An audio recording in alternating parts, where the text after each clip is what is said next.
and then you can clean it up as I slap it in. Hi, Andrew. How thick are we supposed to be putting this on? Now, we can sand over this, right? Once it's sort of in there? Cement-based products cannot be sanded. Brian should be doing is using the piping bag, and if he had installed his boards properly, he wouldn't have the big gaps.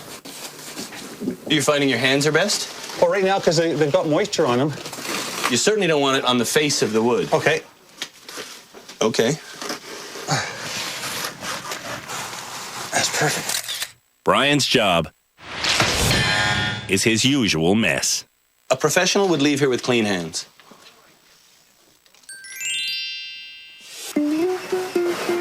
Angie has had enough of the falling purging. Hey, Roy, let's do spray foam. Give me a can of spray foam. That's what you want. So now she's using expanding insulating spray foam. Look how much easier that is, huh? It's for use in hidden areas, around windows, and anywhere there might be a draft. Oh, yeah, and it takes about an hour to dry. It's just knocking it all off. Angie's wall is a misguided disaster. For me, that's good. That's an awesome job for me. Eric is reading instructions.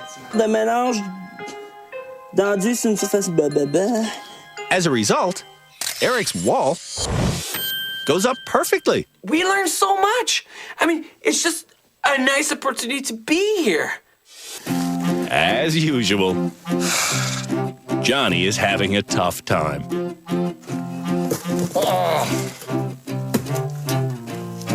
More keeps falling on the floor than anything else. I can't work with two hands simultaneously. I can't do it.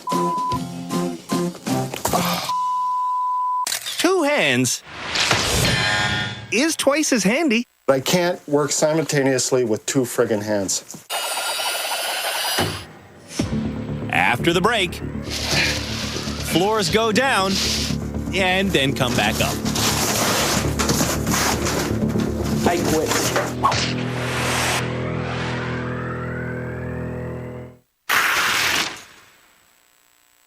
The nominees for Canada's Worst Handyman are about to begin transforming their bathrooms, starting with the floor. In a bathroom, you want to lay the floor first, because that's the best way to make the seal around the base of your toilet leak-proof. And considering what's leaking down here, you're going to want that leak-proof. As I explained to the bad handyman how to lay a vinyl floor, Measure the room. our experts are already doing it. First, they make a full-size template of the floor using paper. Then, they mark that pattern onto a large sheet of vinyl. When the vinyl is cut, they settle the piece perfectly in place and then roll some of it back so the adhesive can be spread on the floor with a notched trowel. When the entire floor is glued, all the air bubbles get removed with a rolling pin.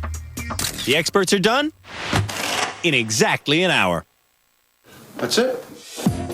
Angie wants her template wrinkle-free. But first, she'll have to shut her door. Okay, but I can't get in. Yeah. On her second attempt, Angie makes a perfect template, but Oh, great. I just tore the damn tape apart. after some quick surgery, Angie thinks her template is fine. Okay. Brian P's toilet area template shouldn't be worn as a costume. Don't forget where that was. Oh.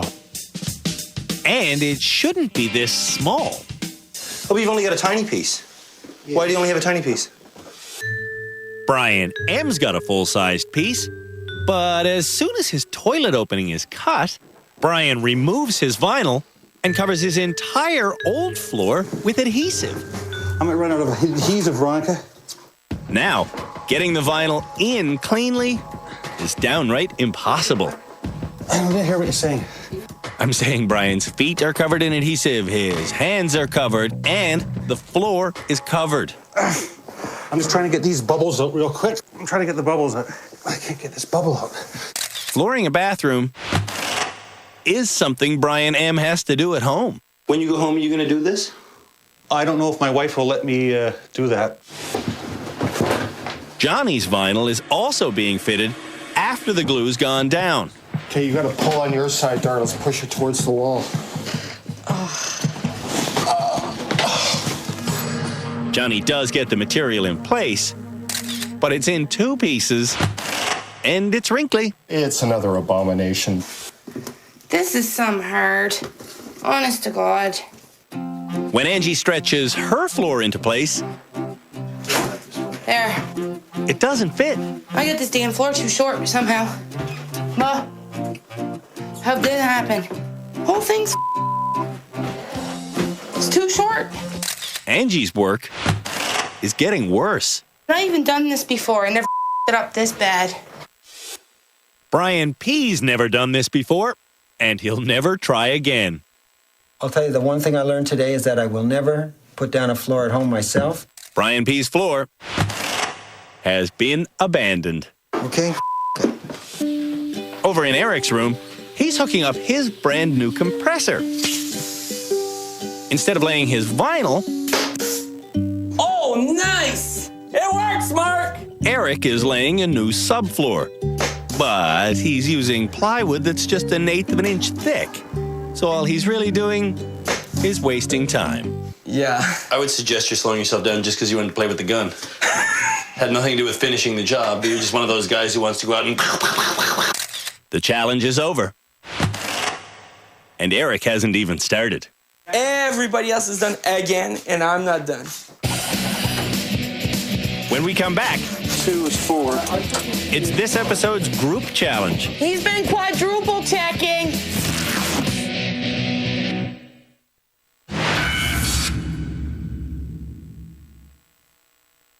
On our first episode this season, the nominees for Canada's Worst Handyman made such a solid bar, we realized they should be able to add onto their bar.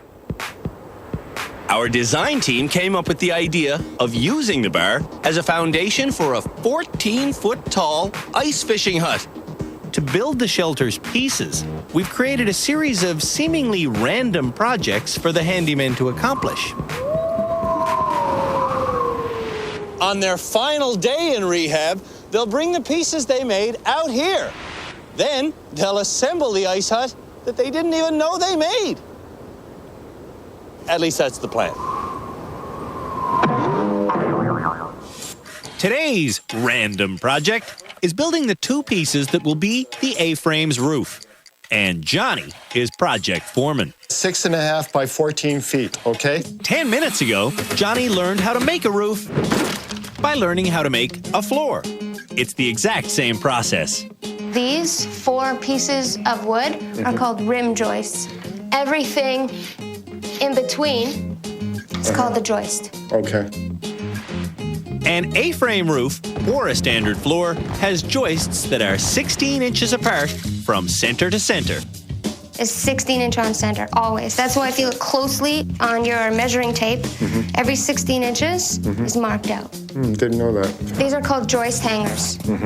This is what's going to hold up your joist for the next 200 years in your house.